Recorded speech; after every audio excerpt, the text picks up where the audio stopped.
Hola, bienvenido a Diseñando Bienestar, un podcast que busca hacer un buen e interesante mix entre neuroarquitectura con un toque bastante, para los que ya me conocen, de autoconocimiento y mundo emocional.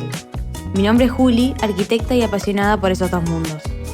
En este espacio, sin tanta cabeza, pero sí con mucho corazón y emoción, me gustaría profundizar en cómo ir generando mayor bienestar en nuestra vida. Reflexiones personales y entrevistas a especialistas, fusionando conocimientos y experiencia. Estudiar la mente para poder diseñar para la mente. Humanizar la arquitectura. Diseñar para personas conociendo cómo funcionan las personas. También habrá veces que será modo de generarnos preguntas, cuestionarnos, motivar hábitos buenos. Que no siempre salen, por lo menos a mí, pero intentamos juntos.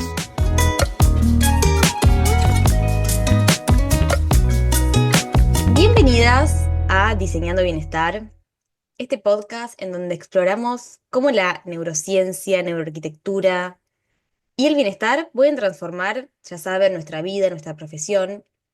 Y en este episodio especial de hoy vamos a desmitificar, por decirlo de alguna manera, el cerebro y la mente. Con un invitado de lujo, Ron, que ahora le voy a pedir que se presente, especialista en neurociencias, que nos va a ayudar a entender cómo funciona nuestro cerebro en el día a día, con palabras simples, de la mejor manera, como siempre. Vamos a hablar de emociones, pensamientos, hasta postura, respiración, neuroplasticidad, epigenética y tanto más. Y además, la idea es ver cómo el entorno en el que vivimos y trabajamos puede influir en nuestra mente y cómo podemos diseñar espacios también que nos potencien. Vamos a hablar un poquito de eso, como siempre. Así que quédate hasta el final, porque vamos a compartir además neurohacks para una vida más equilibrada y feliz. Así que, para arrancar, bienvenido, Ron. Te doy la cordial bienvenida y felices de escucharte. Y antes de arrancar, bueno, ¿querés presentarte, contarnos más de vos, lo que quieras? Muchas gracias, Julia. Gracias por la invitación increíble, bueno, poder al fin estar juntos y hablar un poco de lo que nos apasiona a ambos. Soy especialista en neurología de adultos, ahora especialista también en epilepsia, también de adultos. Sí, bueno, apasionado por el cerebro y un fiel creyente de que todo radica allí, ¿no? Todo radica en lo que está allí, más allá de lo quizá orgánico, que también hablaremos de eso, me imagino. Este, soy venezolano, neurólogo venezolano. Em, Comencé a tener, digamos, inclinaciones médicas desde muy temprana edad. Y pues el camino ha sido un poco largo, pero ha valido mucho la pena.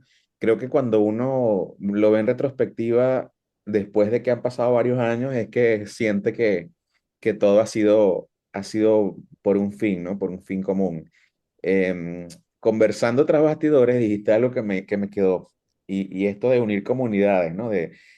Porque yo también creo que si tenemos voz, creo que todos lo podemos tener, pero quizá quienes manejemos redes sociales o quienes podamos usar herramientas tan sublimes, diría yo, desde el punto de vista positivo, ¿no? Porque también tiene su lado negativo, Sí, como sí. las redes sociales, para unir, yo creo que, bueno, yo creo que está todo el trabajo hecho, ¿no?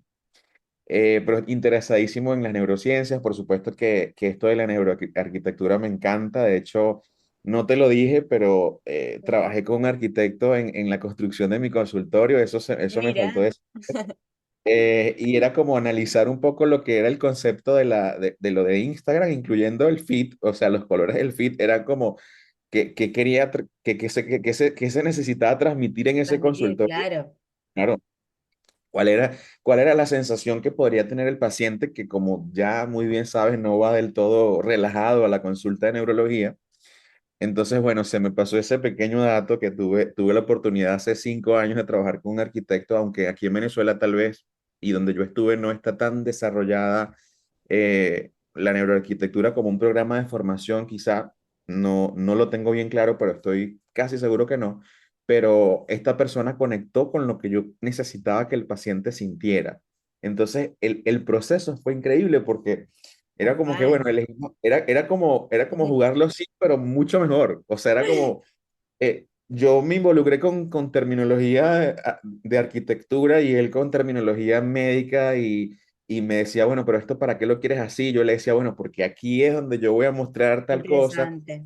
Y entonces, bueno, ¿y este color por qué? Bueno, porque la gente que me conoce y se ha conectado conmigo sabe que donde ve rosado con negro y imágenes que son un poco sarcásticas o cómicas, quizá allí es donde estoy yo. Entonces, bueno, fue un ejercicio de neuroarquitectura muy bonito, por cierto. Menos mal me acordé porque, imagínate, Vamos a profundizar sí, en todo sí, eso hoy.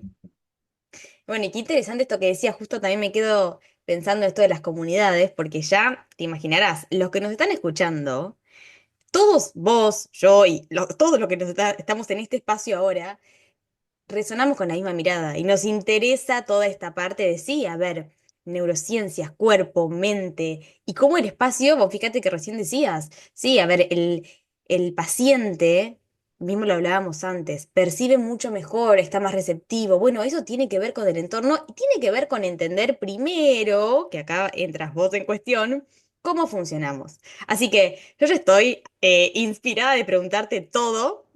Y acá tengo mi lineamiento de preguntas. Esto va a ser más como un ping-pong. Esta entrevista va a ser más así. Ping-pong de preguntas y respuestas, si te parece bien.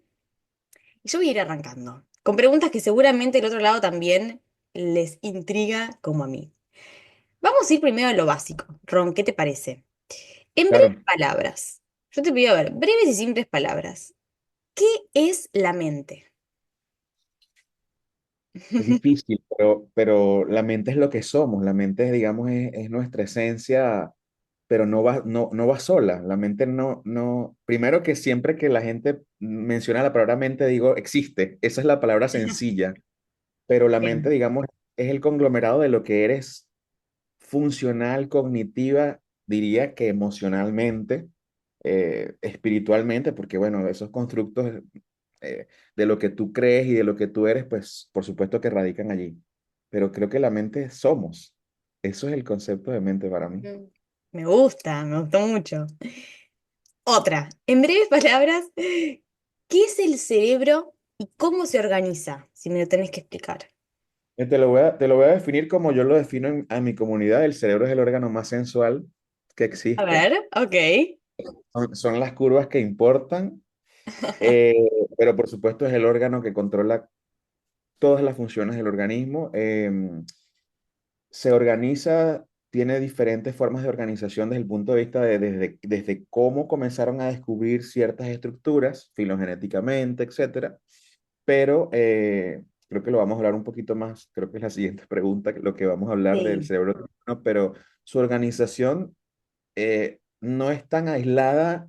Quiero que esto quede muy claro porque siempre se ha pensado que una parte del cerebro hace una cosa y ya va para allá solo con esa claro. actividad y otra parte del cerebro hace otra y es como una especie de empresa en la que una oficina Mm, no tiene nada que ver con la otra. Realmente no. Es un conjunto de estructuras que funcionan dependientes una de la otra en mayor o menor porcentaje. Eso que perfecto. quede muy claro. Bien, y claro, la siguiente, podemos nextearla con esto, no sé cómo se dice. Cerebro triuno, ¿no? ¿Qué nos podés contar? Bueno, ese cerebro triuno es una teoría bastante, no diría tan antigua, creo que desde los años 90 se comenzó a hablar de lo que era el cerebro triuno, pero aunque hay controversias aceptándola en la comunidad científica, diciendo que, bueno, las personas que se encargan lo que pasa es que, claro, ha cambiado un poco el paradigma y es lo que te decía, de que Mm, bueno, el cerebro triuno se basa en una estructura que controla las funciones vitales, que vendría siendo el tallo cerebral, otra estructura que es el sistema límbico que controla emociones, otra estructura que quizás es un poco más de funciones cognitivas, funciones mentales. Entonces, es como que tres en uno, no. O sea, nada funciona fuera de foco desde otra parte. O sea, nada es aislado en el cerebro en cuanto a claro, estructura. Entonces, quizá por eso ha sido controversial, porque ahora se sabe que eh, la capacidad de interconexión neuronal entre estructuras es tan rica y tan, digamos, tan increíble, incluso hasta el punto de que todavía realmente son, en muchos casos, hablar de una función, hablar de una teoría, es decir, que no es algo que está 100% comprobado.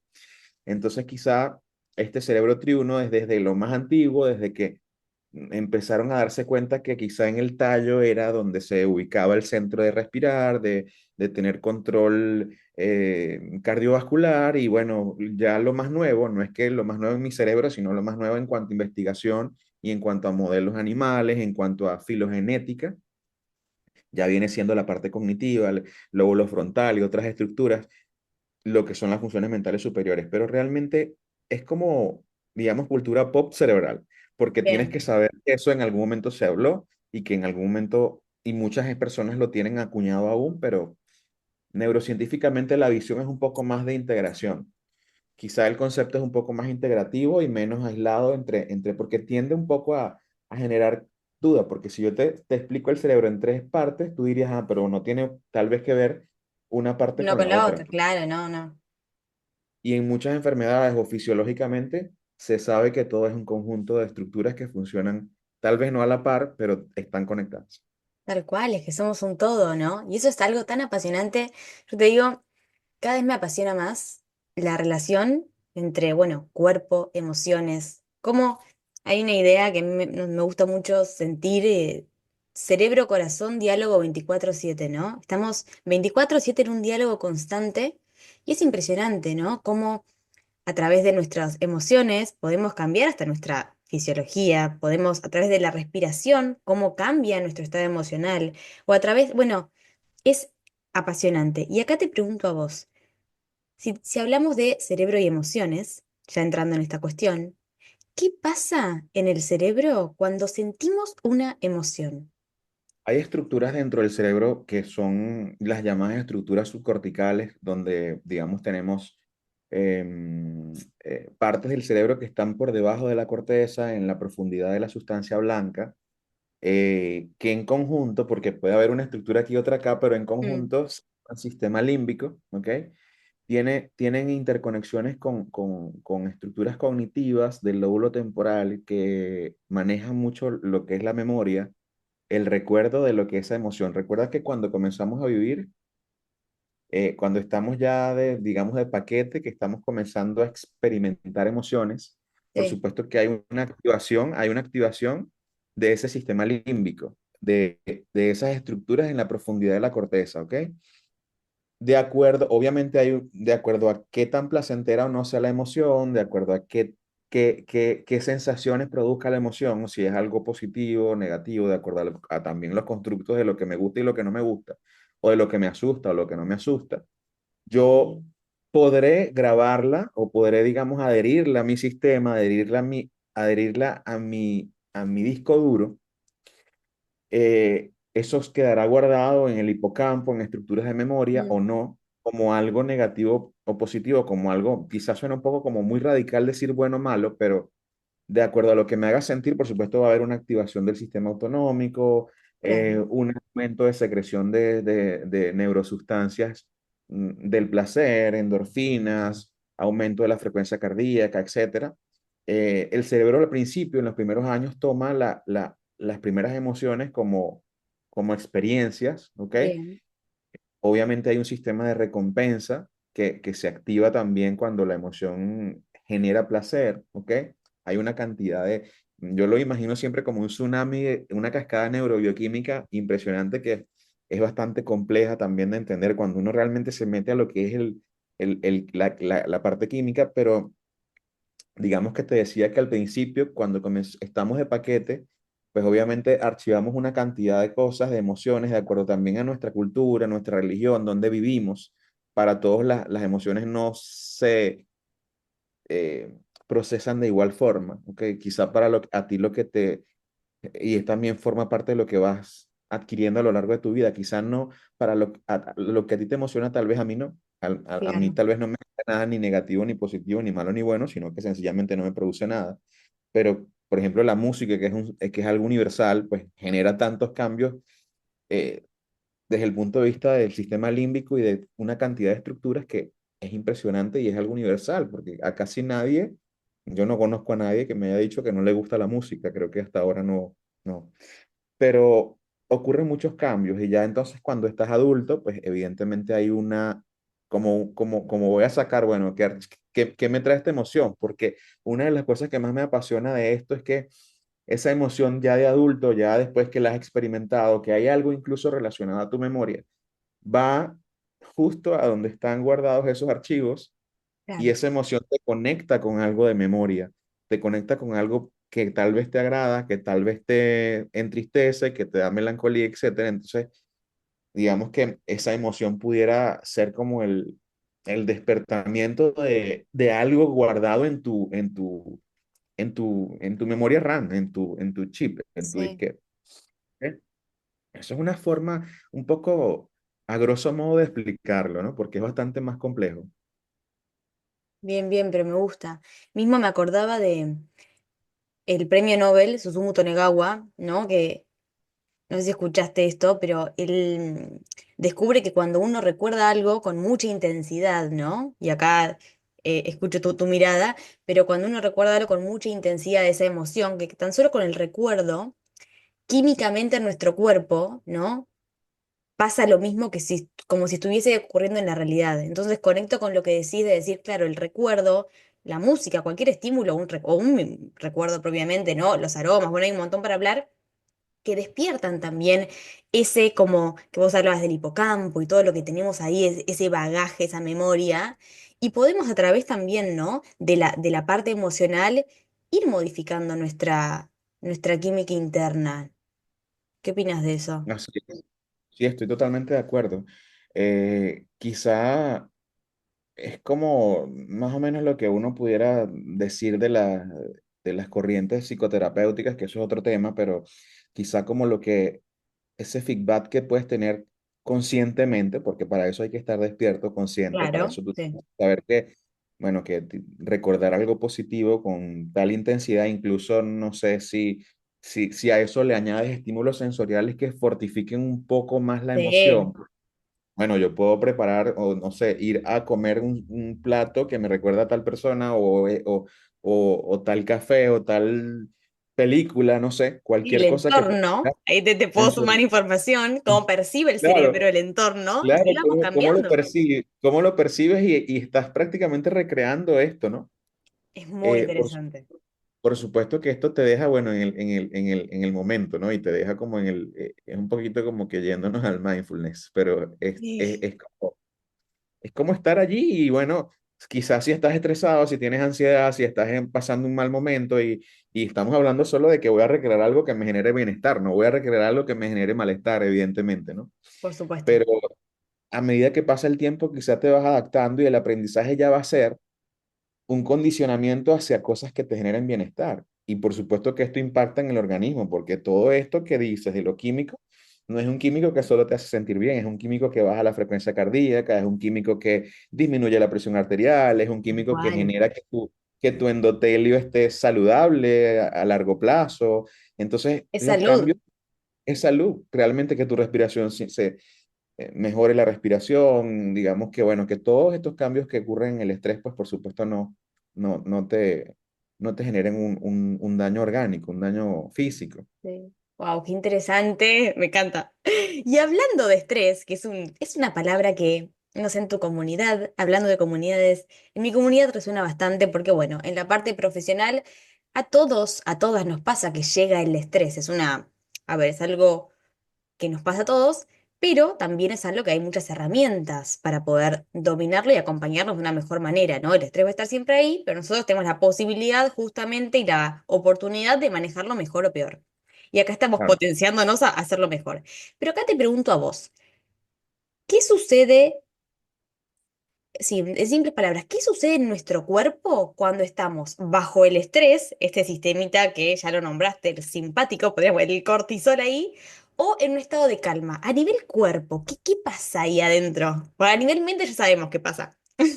Bueno, recuerda que el estrés es una respuesta, digamos, es la preparación o es la respuesta que se está configurando en el organismo para una posible huida, para ir o sea, escapar de una amenaza. Y fíjate qué interesante, porque normalmente esa amenaza no existe afuera, la amenaza existe Exacto. adentro. Ya no existen esos leones, eso. No existe, no existe, claro. Claro, obviamente recuerda las amenazas de la época de las cavernas, eran amenazas reales y bueno, obviamente es como un sistema adaptativo para que cuando llegara la verdadera amenaza, pues pudiera el organismo prepararte para escapar, para Exacto. huir, Sí. ¿ok? Y bueno, ya después que escapas, todo vuelve, en teoría, debería volver otra vez a la normalidad. El sistema suprarrenal, la parte hormonal, endocrinológica, juega un papel muy importante porque, bueno, ya sabemos a través de muchos años e investigaciones que el cortisol, la bien llamada hormona del estrés, la adrenalina, son sustancias que es- se empiezan a segregar y que tienen funciones específicas en el organismo, aumentan, por supuesto, la frecuencia cardíaca, el gasto cardíaco aumenta, tu corazón empieza a latir más fuerte, empiezas a tener una regulación del calor diferente o de la temperatura corporal, no del calor. La presión arterial también se adapta, comienzas, digamos, a tener síntomas autonómicos del sistema autónomo que precisamente te están preparando es para que salgas corriendo y se supone que esa respuesta es finita, es decir, esa respuesta tiene un tiempo, un lapso de tiempo en el que ya debe terminar esta elevación del cortisol, esta elevación de la Claro. adrenalina. Entonces, obviamente, esa activación en el común, diría, no sé, en el 90% de la población, es perenne. Entonces, Claro. permanentemente lo que causa es impresionante. O sea, es muy increíble lo que causa porque quizás uno cree que nada más es estar estresado, es estar preocupado, cuando realmente no se imagina que por dentro el poder, por ejemplo, del cortisol, el cortisol genera tantos cambios desde el punto de vista Tantos. endocrinológico, metabólico, y recientemente, no recuerdo si fue el año pasado o no, pero lo fijé, yo soy mucho de que escucho o leo algo y me queda allí Mm, porque me impacta mucho. Leí unos papers que tenían relación con estudios anatomopatológicos del volumen del hipocampo en personas que mm, habían estado sometidas a estrés crónico y se dieron cuenta que en esta revisión, en estos estudios, que el volumen del hipocampo era diferente y había disminución del volumen mm, hipocampal en personas con estrés crónico. Es decir, que esto tiene, digamos, una incidencia muy alta en dañar la memoria, en lesionar tu cognición, la parte, mm, digamos, desde el punto de vista cognitivo, el aprendizaje, por supuesto. Una persona estresada es una persona que está inatenta, que no está bien concentrada, que se olvida de las cosas, que va a la consulta porque siente que tiene Alzheimer, pero realmente es lo que hace el cortisol dentro del organismo. Entonces es como, asusta un poco desde esa perspectiva, ¿no? Y bueno, ni hablar de lo endocrinológico, ¿no? De todo lo que hace con el metabolismo de la glucosa, todo lo que hace con la y parte lo endocrinológica, hormonal. lo hormonal, o sea, es impresionante todo lo que puede hacer negativamente hablando y uno solamente pensará que, bueno, estoy estresado, me voy a tomar Sí, un fin de semana libre para desestresarme. No, no y funciona no, así. tal cual, los subestimamos. Bueno, yo te puedo hablar en primera persona. Acá quizás algunas ya saben de mi historia, pero básicamente el cortisol, a ver, a mí, en mi caso, por ejemplo, también hace un tiempo, hace años, que el cortisol me tomó, digamos, por decirlo de esta manera. No fui consciente hasta que terminé con un desequilibrio hormonal muy fuerte. Y claro, hoy viéndolo a la distancia, veo que no había amenazas externas, o sea, realmente no pasaba nada externamente, era toda la parte emocional y era mi mente, ¿no? eh, Como cuando una está estresada, a veces no te das cuenta ni siquiera, ¿no? Porque una sigue, pero hay ahí emociones y está el cortisol activo, porque bueno, está la mente ahí rumiante, la autoexigencia, bueno, hay un montón de factores y cómo hasta un estado mental puede, como decís, cambiar, influir en la parte hormonal, bueno, es muy poderoso. Pero también como con ciertos cambios, y acá te lo cuento para también tener tu mirada médica, eh, en ese momento de tanto estrés que yo me acuerdo que, bueno, tomaba medicación, ¿no? Me habían dado medicación, yo en ese momento no tenía el estilo de vida que tengo ahora y caí, por decirlo de esa manera, en la medicación, fue hace muchos años. Y no hacía nada la medicación, la verdad te voy a decir, nada me hizo, nada, eran hormonas, todo lo que quieras. Muchos meses y no cambiaba nada en mi vida, porque claro, hoy a la distancia veo que yo seguía siendo la misma, con la misma mentalidad, el mismo estado emocional. Y cuando hago los cambios internos, desde la respiración, desde cambiar un montón de factores, desde el lado emocional, dejo la medicación y todo cambió y volví al eje y hoy en día, o sea, cambié los hábitos, el estilo de vida, el estilo de un montón de cosas. Y qué poder tiene eso, ¿no? Eso, bueno, fue uno de los factores que a mí más me apasiona de las neurociencias y es entender cómo funciona el cuerpo y la mente y usarlo a nuestro favor, ¿no?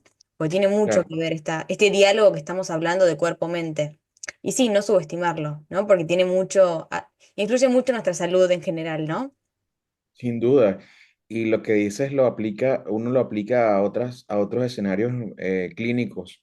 Incluso hay pacientes con epilepsias primarias, que es un tipo de epilepsia que está genéticamente Mm. determinada, la que el cambio de estilo de vida incide tanto en el bienestar del paciente que ya luego tú dices, bueno, es genético, se supone que no puedo hacer nada en contra de esto, pero cuando vivo mejor, estoy mejor. La Entonces eso no, epigenética, ya eso, hablaremos, ¿no? eso no está quizá tan arraigado dentro de lo que es el concepto o la definición de este tipo de epilepsia, pero te doy el ejemplo porque es uno de los escenarios clínicos a los que me he tenido que enfrentar en los últimos meses, años, y donde he visto de primera mano que el paciente comprometido es un paciente que está mucho mejor de crisis, que la libertad de crisis normalmente sí es benevolente, pero mejora mucho más los aspectos sencillos, básicos, sueño, estrés, el alcohol, el gestionarse, ¿ok? Claro. Entonces, bueno, Tal cual. Y me quedo con algo que lo comparto por si suma del otro lado. En un momento dijiste esto de el tema es cuando uno lo mantiene en el tiempo, ¿no? Y esa es la cuestión. Porque, a ver, tener una situación estresante en algún momento de nuestra vida o en la semana, no pasa nada. O sea, vamos llegamos a la realidad.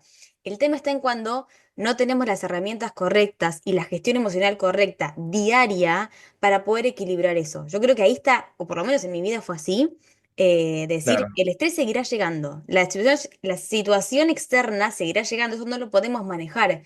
Sí podemos tomar herramientas para manejar cómo enfrentamos eso. Y en el día a día que uno puede enfrentar y alivianar eso, es impresionante cómo cambia tu química interna, tu fisiología y cómo todo es un círculo virtuoso, que bueno, como me siento mejor, mi cuerpo funciona mejor, tomo mejores decisiones y todo así, ¿no? Yo me acuerdo claro, una vez que en una formación de neurociencias, un cardiólogo nos explicó esto y me hizo mucho sentido.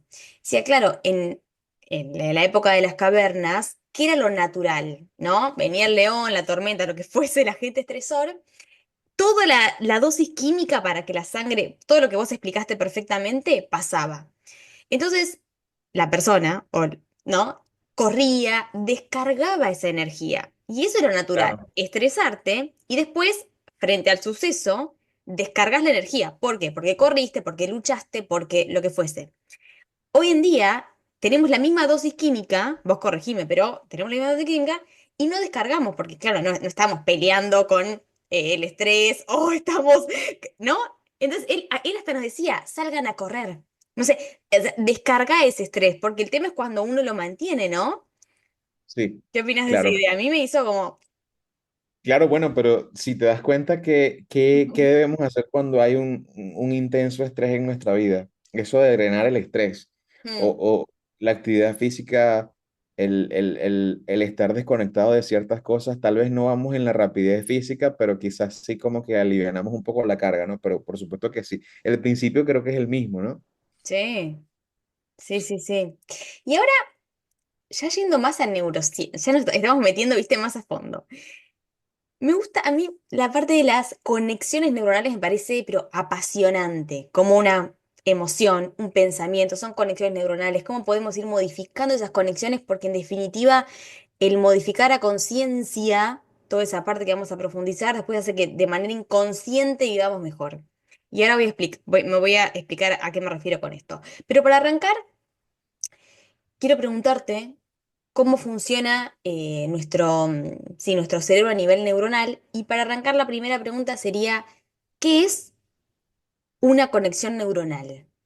Ok, bueno, hay que partir del hecho de que no existe un solo tipo de neurona y hay diferentes tipos de neuronas para diferentes funciones. Células del sistema nervioso central son diferentes, es como una especie de comunidad que tiene cada quien su rol, ¿no?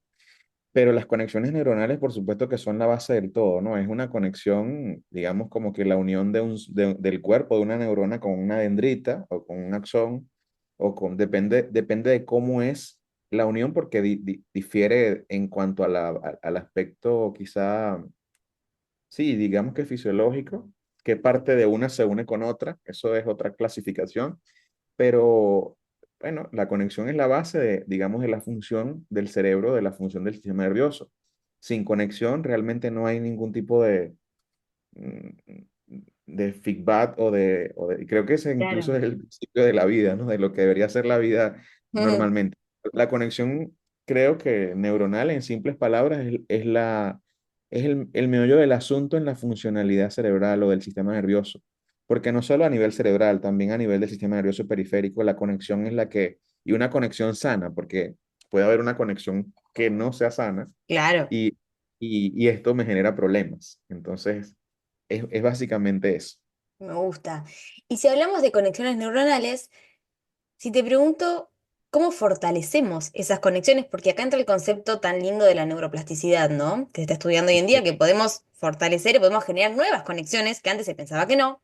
Entonces Sí, acá te sí, pregunto, ¿cómo fortalecemos las buenas, las aliadas? sí, muy buena. Hay una cosa maravillosa que descubrí en este camino de la neurología, de las neurociencias, y es que el cerebro per se, Mm, solito, solo, sin que tú hagas mucho, establece conexiones neuronales nuevas con todo lo que recibe del entorno. Entonces, mientras que, obviamente, mientras mejor vivas, mientras más saludable sea el tu estilo entorno de vida, sea mejor, ahora te puedo contar de mientras, eso.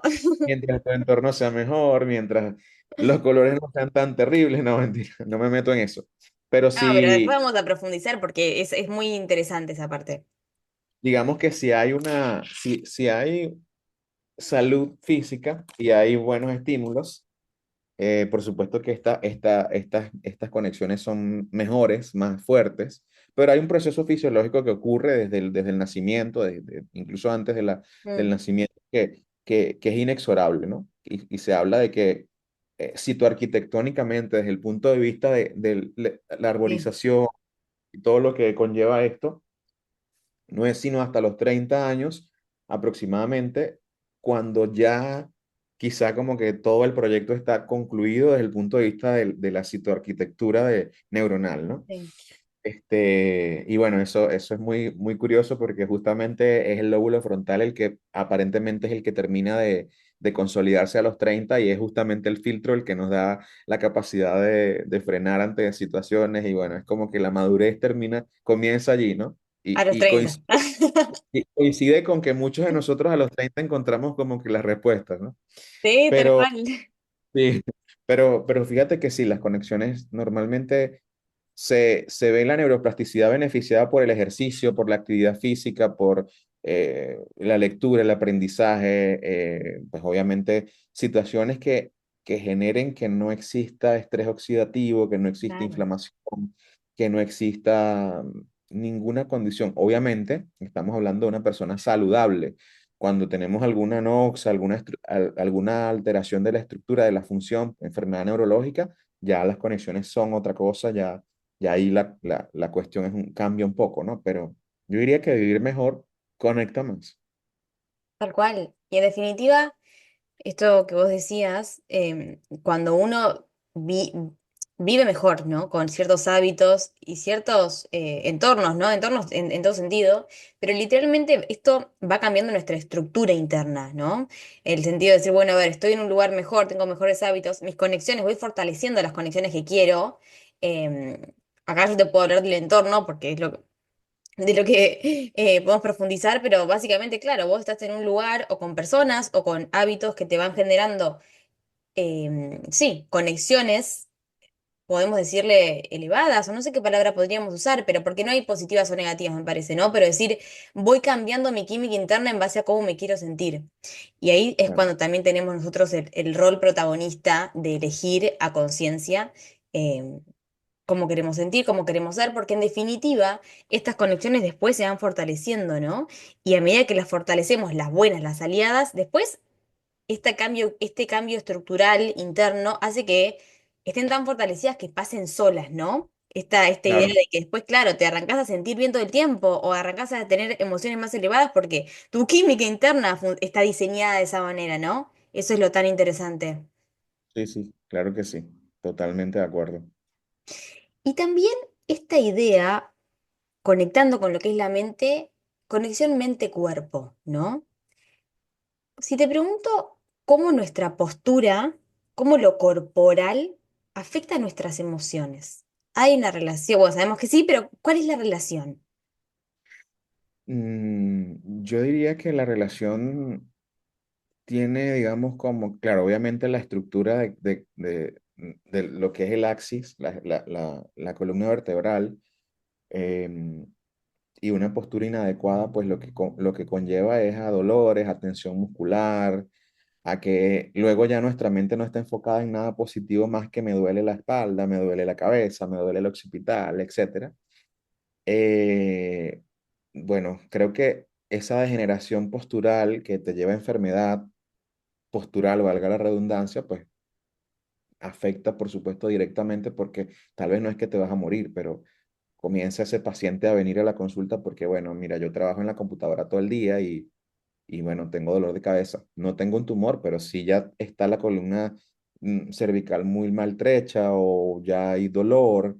El dolor como síntoma subjetivo, experiencia negativa o no negativa, experiencia desagradable para la persona, supone otros cambios en la esfera emocional. El dolor genera, cuando se vuelve crónico, cuando es perenne, pues más tendencia a estar irritable, más tendencia Claro, como a la depresión, más tendencia como a, bueno, si tienes una base ya establecida para tener predisposición para enfermedad mental, porque mm, tienes ansiedad, porque hay depresión, pues bueno, imagínate la mezcla dolor, depresión, ansiedad, tal eh, cual. es como un bucle del que es difícil salir. Entonces, claro, el hecho de pensar que es algo más allá que sencillamente, mira, mi postura por años no fue buena. Obviamente lo que voy a pensar es que estoy teniendo algo mucho más grave de lo que realmente tengo. Y bueno, ya Claro, cuando personas normalmente son conscientes de esto es muy tarde porque son personas ya de cierta edad en la que bueno, ya la postura es complicada, la educación postural es difícil allí. Pero claro que sí, por supuesto. Ah, bueno, lo otro es que no tan neurológicamente el estar consciente de la postura te hace consciente de otras cosas, ¿no? eso quería ir, a la parte emocional, ¿o no? Claro, sí, porque no lo puedo olvidar, pero el estar consciente de cómo tú estás respirando, cómo tú estás sentando, o sea, yo diría que eso es lo que te dice directamente, no hay una amenaza. Aquí la cosa, vamos a Tal organizarnos. cual. Mira, o sea, Ahí quería ir a esta parte de, porque justo el otro día, nada, leí y profundizaba en la pose de la Mujer Maravilla, ¿no? Que dicho sea de paso, el episodio anterior profundizó de eso. Pero básicamente, desde las neurociencias, cómo la pose, cómo la postura influye en nuestras emociones, ¿no? Yo siento que en nuestro cuerpo y mente todo es como una autopista de doble vía en el cual yo me siento así, entonces mi postura corporal, estoy angustiada, triste, lo que sea, mi postura es determinada. Pero en doble vía, si mi postura cambia, y ahora estoy, no nos ven las personas, pero yo estoy diciendo como con los hombros para atrás, cuando tu postura, tu mirada está alta, también le estás mandando un mensaje a tu mente de estoy segura, porque es como nuestro cuerpo y mente graban, ¿no? Posturas, graban emociones. Entonces, es como para mí es mensaje. Ah, espera, cuando yo estoy así, con esta postura, estoy más segura. Entonces, como que cambia de mi estado emocional. ¿Puede ser? eso lo he leído, lo he leído. No, no he tenido como la oportunidad porque bueno, yo soy neurólogo, normalmente mi rol es racionalizar todo lo que leo, ¿no? Pero Lo no validé. siempre lo hago, no siempre lo hago, pero sí tuve la oportunidad de leerlo y de hecho Mm, incluso de interpretar posturas de acuerdo a la sí, postura, como que el nivel de seguridad o inseguridad que tenga la persona, como que va más también. encorvado, un poco seguro de mostrarme ante el Mm, mundo. Eso tiene como un montón de cosas que escudriñar en la parte emocional que es sumamente interesante. No te lo dije, pero a mí la parte, digamos, las emociones y todo el tema de la parte mental y lo que es enfermedad mental, bueno, también es otro campo de la neurología o de las neurociencias que me apasiona mucho. Y sí, por supuesto que la postura es parte del, digamos, del estar aquí en este momento y de, mira, es esto lo que está ocurriendo, esta es mi realidad, Sí. eh, Lo que no hay transmite nada. también, hay un montón. Del tema de Y- post es muy interesante. E incluso, ¿cómo te sientes? ¿Cómo te estás sintiendo ahora? ¿Cómo te sientes ahora? Bueno, me siento Mm, bien, estoy tranquilo, estoy sereno. No, mira, me siento cabizbajo, no, estoy sí. cansado, bueno, estoy así. O bueno, mira, si estoy seguro y me quiero comer el mundo, bueno, estoy... Tal cual, tal cual. Y en base a esto, conectando, bueno, todo está conectado, ¿no? Pero hablando un poquito más también de la genética, que antes lo nombraste vos, me gustaría escucharte sobre la epigenética, que para mí es como un boom, o sea, lo máximo que podemos empezar a profundizar todos en cómo tenemos ese poder de cambiar, que ya no es la genética, cómo venimos y ahí no, es la epigenética. Entonces, Fiable, claro. en breves palabras, ¿qué es? Para mí fue un, bueno, primero que me voló la cabeza la primera vez Ay, que lo sí. leí. Y la primera vez que lo leí para mí, lo leí porque yo Sí. escuché el término en una consulta médica mía, donde, bueno, me decías, mira, tú a lo mejor tienes una carga genética para problemas de glucosa, para diabetes, pero hay algo que tú sí tienes digamos, el poder de modificar, que es tu entorno, tu ambiente, Mm, tu, lo que tú haces puede generar un impacto directo en ese gen que pudiera o no expresarse. O ay, sea, sí. Tan interesante. es como, mira, bueno, está dormido, pero tú ves si lo despiertas o no. Así de sencillo. Sí. Entonces, para mí fue, ¿qué? O sea, claro, y después comencé a revisar más del tema y me di cuenta que hay una cantidad de cosas que siempre estuvieron alrededor y yo nunca las llegué a ver. Cosas tan sencillas como, e incluso en los animales, en animales que están en cierta temperatura, en cierta altura, en ciertos países, Es porque tienen el impresionante. pelaje de tal o cual forma, cómo les cambia digamos, la forma física de acuerdo a qué es lo que están experimentando ambientalmente. Entonces eso lo ves desde los animales, imagínate lo que tú puedes hacer como humano, como persona. Entonces, epigenéticamente hay muchas enfermedades neurológicas en las que la epigenética juega un papel importante y de hecho es como una especie de target de investigación muy interesante porque, mira, se sabe que no siempre hay expresión de genes para enfermedades específicas. Entonces tú puedes venir con una carga genética que, mira, tienes un gen, quizá una mutación que no va a expresar la enfermedad, pero ajá, ¿para qué enfermedad es cardiovascular? ¿Eres que un atleta o un fumador Sí. sedentario? En esas dos en esos dos escenarios, ¿cuál crees tú que pudiera ser quizá la persona que sí desarrollaría la enfermedad Mm. cardíaca, por ejemplo? Entonces es muy interesante, pero tiene mucha tela que cortar esto de la epigenética. No, es apasionante realmente ver cómo también el poder de nuestras emociones y pensamientos van cambiando la expresión de nuestros genes. Y hay mucho para charlar. Haremos otro episodio de epigenética puramente, pero esto del entorno, ¿no? Realmente cómo podemos a través de nuestro entorno ir potenciando las emociones y pensamientos, obviamente positivos, elevados, para que nuestros genes sean genes, pero elite, ¿no? Por decirlo de una manera. Entonces, eso es lo tan interesante para mí de la epigenética y el diseño, en lo que convoca de este lado, es tan poderoso, porque podemos elegir cómo queremos que el cuerpo y la mente lo perciba. Así que es muy, muy interesante. Pero bueno, dará para otro episodio. Sí, sí. Y para ir cerrando esta gran charla, vamos a hablar un poquito de hacks para un cerebro sano, podríamos decirle, ¿bien? Em, antes de ir con lo bueno, también está bueno validar y ser conscientes de lo que no nos hace tan bien para poder cambiarlo simplemente, ¿no? Y acá te pregunto a vos, ¿qué hábitos dañan nuestro cerebro sin que nos demos cuenta? Mira, yo diría que un hábito que nos daña si muchas veces no somos conscientes de lo inerte que somos a veces, de la Mm. inercia. La Bien. inercia, la inercia no solo física, sino la inercia mental, ¿no? Estar siempre en un punto específico. como esperando que lleguen cosas mágicas a mejorar todo el entorno, ¿no? Tal cual. Obviamente esto es como definir un poco lo que está establecido, los hábitos de el tema del sueño, la importancia que no se le da a una calidad de sueño adecuada desde temprana edad. Es uno de los hábitos que nosotros normalmente yo en consulta veo un alto porcentaje de personas que no, no les parece mal dormir 2 horas, no les parece mal dormir 4 horas. Entonces, y tú los ves muy bien aparentemente, pero entonces son personas que luego en un tiempo desarrollan o enfermedad mental o enfermedad neurológica Mm. degenerativa. ¿Cuántas horas Eh, nos recomendás dormir?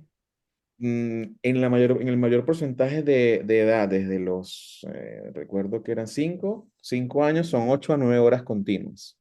Quienes más duermen son los bebés recién nacidos, aproximadamente unas 10 a 12 horas continuas. Pero es más importante entender qué significa esto de continuo, Mm, porque muchos tal vez como que, bueno, continuo es que, bueno, sea seguido, pues, o sea, la noche es para dormir, no, porque cuando analizas realmente, mira, bueno, me quedo dormido a las 9, pero me paro a la medianoche y luego me cuesta dormir y mm. vuelvo a dormir, luego me vuelvo a levantar, luego vuelvo a dormir, entonces sumas todas las horas, no, es que cada vez que te despiertas, el ciclo se Se repite, se corta. reanuda, Mm, se corta, entonces hay una serie de elementos o fases de sueño en las que uno debe entrar a ciertos estadios, existen cambios no solo fisiológicos, sino cognitivos también que deben ocurrir en mm, esos estadios. Entonces debe tener una cantidad de tiempo específica, salir de ese ciclo y volver a entrar a otro, salir y volver a entrar a otro. Entonces, una persona que diga que se levanta muchas veces, y tal vez ese muchas veces no es un trastorno del sueño, sencillamente es que te levantas para ir al baño sí, sí, porque sí, sí. en la noche la higiene de tu sueño, que incluye el tema de las bebidas en la noche, de la cantidad de líquidos que ingieres, mira, yo tomo mucha agua porque quiero estar hidratado mientras esté dormido y resulta que lo que voy a generar es tal vez ir muchas más veces al baño y eso me está cortando las Tal fases de cual. sueño. Y obviamente sueño, el, el, el normalizar el estrés del que hablamos mucho hoy, el normalizar que siempre estemos preocupados o estresados. Y hay otras cosas que tal vez no dice la ciencia, pero quizá como el estar muy pendiente de que todo el mundo es el problema menos yo, ¿no? Sin gestionarme. Ese me lo adjudico yo. Entonces como que, bueno, mira, todo el mundo está mal, yo estoy bien, pero no me reviso, no profundizo en mí, no voy hacia adentro. Entonces eso yo creo que es algo que es de la mente, por supuesto, es de la Sí, parte emocional, pero incide, y ya lo hemos explicado muy detalladamente, incide directamente en tu físico, tal cual, en tu, en tu sistema. Entonces, por supuesto que todo lo que sea de esa estirpe, daña el cerebro. tal cual. Y ahora, para cerrar, vamos a lo lindo. Tres, dos, tres prácticas, las que quieras, como neuro prácticas, que cualquiera puede hacer, que nos puedas compartir para mejorar la salud cerebral y la salud en general, el bienestar. Tres prácticas que nos recomiendes. Mira, a pesar de que suena un poco cliché, yo Sí, diría que la actividad física al aire libre, el caminar, el aprender cualquier cosa, el aprendizaje no solamente es ir a la universidad, el aprendizaje es aprender de uno mismo, ir a la psicoterapia y hacer como ese encuentro con uno que realmente creo que es a partir de los 30 hacia arriba, creo que es el mejor descubrimiento que puede existir.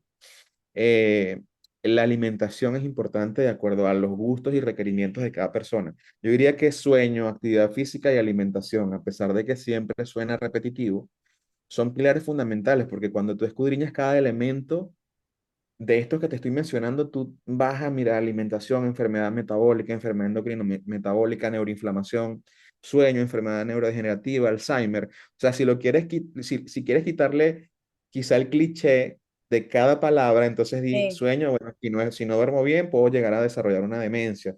Si no como bien, puedo desarrollar una enfermedad metabólica como la diabetes, sí, por ejemplo, múltiples, sí, sí, sí. y bueno, una cantidad de cosas, pero creo que esas tres me parece que son las básicas. Siempre insisto en lo del sueño porque eh, una persona es diferente cuando duerme mejor. Tal Entonces, la cual. persona siente la diferencia cuando empieza a dormir mucho más conciliatoriamente y, y se nota cuando tú ves al paciente, cuando lo ves y no está durmiendo es otra persona y cuando luego ya lo ves y ha corregido o ha ido a clínica de sueño y se ha estudiado su trastorno, etcétera, lo que sea que tenga. Este, y bueno, estar yo creo que más pendiente de uno, yo creo que uno debe estar más pendiente de uno. Creo que ese hack es mío y lo hago como muy inciso, ¿no? Al final, porque creo que estar más pendiente de uno mismo es algo saludable. Entonces yo creo que eso Tal cual. cuida nuestra mente y cuida nuestro cerebro, por supuesto. Cuidar nuestra mente, cuidar nuestro cerebro, cuidarnos a nosotros, porque en definitiva también el cuidarnos a nosotros mismos es el acto de amor propio más grande, pero también es el acto de amor hacia los demás más grande, ¿no? Porque tenemos que estar bien nosotros para estar bien para los demás, para poder aportar y para poder sumar, así que es como un círculo virtuoso, ¿no? Eh, Claro.